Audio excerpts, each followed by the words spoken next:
भाजपा प्रत्याशी सुरेश कश्यप ने जवाबी हमला करते हुए कहा कि कांग्रेस आई नहीं बल्कि उनकी पार्टी का नाम कांग्रेस लाई होना चाहिए, क्योंकि यह केवल झूठ की राजनीति करती है।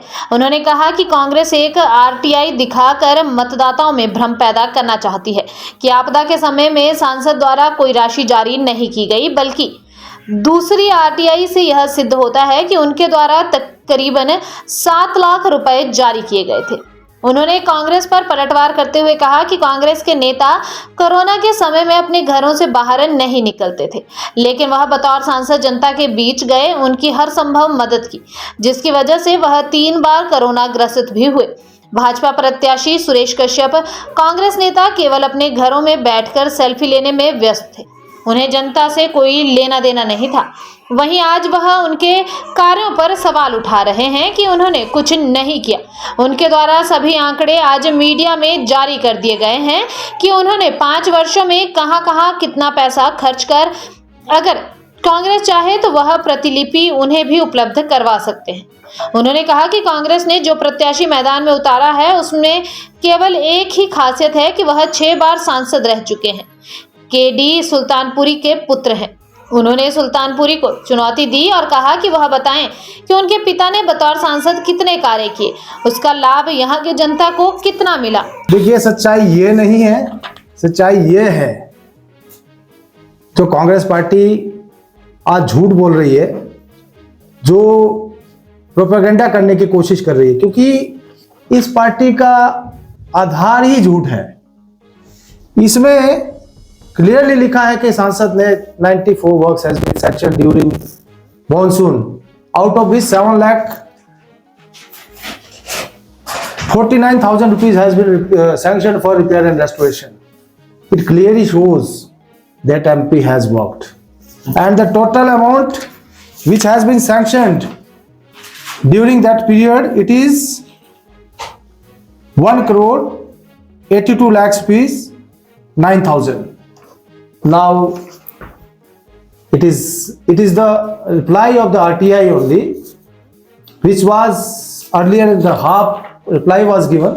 The full reply says that MP has given more than 1 crore. It is 1,82 lakhs. Total जो MP लैड मिला 19,50,45,875 रुपया, और हमने ये 17 विधानसभा यहाँ आपके सामने लिस्ट है, जिसमें 7 तो जो हमारे विधानसभा शिमला डिस्ट्रिक्ट के हैं, 5 हमारे जो सोलन डिस्ट्रिक्ट के हैं, 5 सिरमौर डिस्ट्रिक्ट के हैं।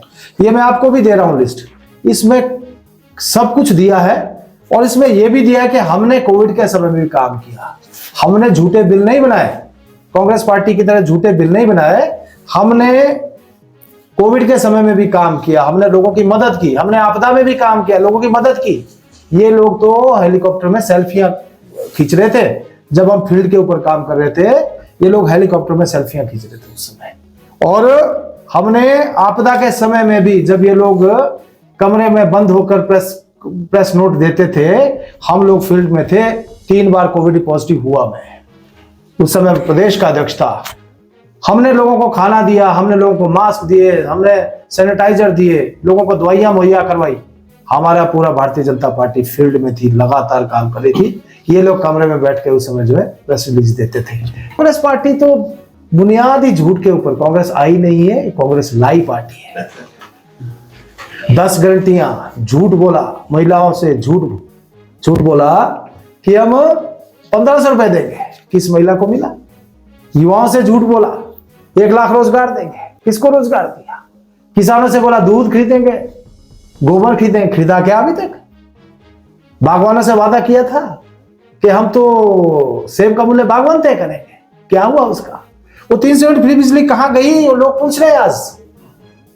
आप, और एक चीज मैं और भी बताना चाहूंगा। देखिए, मैं एक बात कहना नहीं चाहता था, लेकिन इनकी, क्योंकि जो कांग्रेस के प्रत्याशी हैं वो एक ही मुद्दा लेकर के, उनको तो केवल इसीलिए कैंडिडेट बनाया गया कि उनके पिताजी 6 बार सांसद रहे।